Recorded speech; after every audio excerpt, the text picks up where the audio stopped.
নমস্কার, আমি সোমা। আপনাদের স্বাগত আমার ছোট্ট পরিবার সোমার রান্নাঘরে। আজ আমি আপনাদের সঙ্গে শেয়ার করে নিচ্ছি ভেজ চাউমিন তৈরি করার একটা রেসিপি, তার সঙ্গে কিছু টিপস যাতে একদম ঝরঝরে চাউমিন তৈরি করতে পারবেন এবং অনেকক্ষণ চাউটা সেদ্ধ করে রাখলেও চাউটা জড়িয়ে যাবে না। তা আমার ভিডিওটা পুরো দেখার জন্য অনুরোধ রইল। ভালো লাগলে অবশ্যই লাইক, শেয়ার ও সাবস্ক্রাইব করে দেবেন। প্রথমে আমি এখানে নিয়ে নিচ্ছি চাউমিনটাকে, ছাড়িয়ে নিয়েছি। তারপর গরম জল বসিয়ে দিয়েছি কড়াতে। জলটা একটু গরম হয়ে উঠলে তার মধ্যে আমি দিয়ে দেবো অল্প পরিমাণ নুন আর সেই টিপস দিয়ে দিলাম অল্প পরিমাণ সাদা তেল। এই সাদা তেল ব্যবহার করলে দেখবেন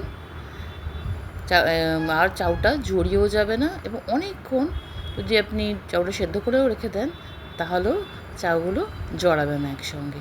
এছাড়াও চাউটা বানাবার হয়ে গেলে তারপরে যদি একটু সাদা তেল মাখিয়ে রাখেন তাহলেও চাউটা জড়িয়ে যায় না।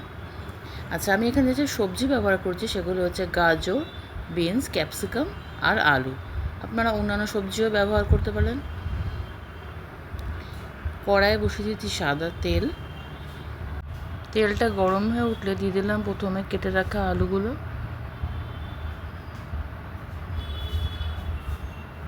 তারপর দিলাম আমার স্বাদ মতো নুন। তারপর কেটে রাখা গাজর। সব সবজিগুলো একসঙ্গে সুন্দর করে লাল লাল করে ভেজে নেব। এখানেও একটি টিপস আছে, এই সবজিগুলো যখন ভাজবেন তখন অবশ্যই হাই হিটে ভাজতে হবে এবং তাড়াতাড়ি ভাজতে হবে, ঠিক আছে?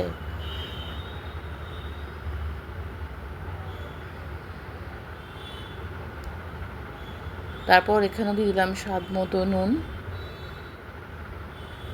দেখুন আমি চাউ সেদ্ধটা নামিয়ে নিয়েছি, একদম ঝরঝরে, একটার সঙ্গে একটা গায়ে কিন্তু লেগে যায়নি। এবার সেদ্ধ করা চাউটা দিয়ে দিলাম সবজির ওপরে। এবার সবগুলোকে নাড়াচাড়া করে ভালো করে মিশিয়ে নিচ্ছি।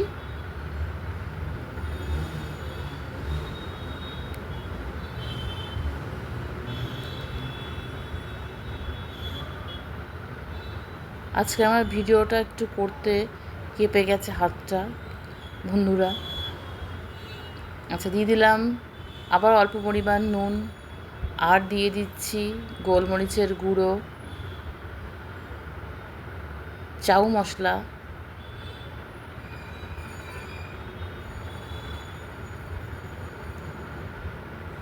অল্প পরিমাণ চিনি দিয়ে ভালো করে নাড়াচাড়া করে মিশিয়ে নিচ্ছি।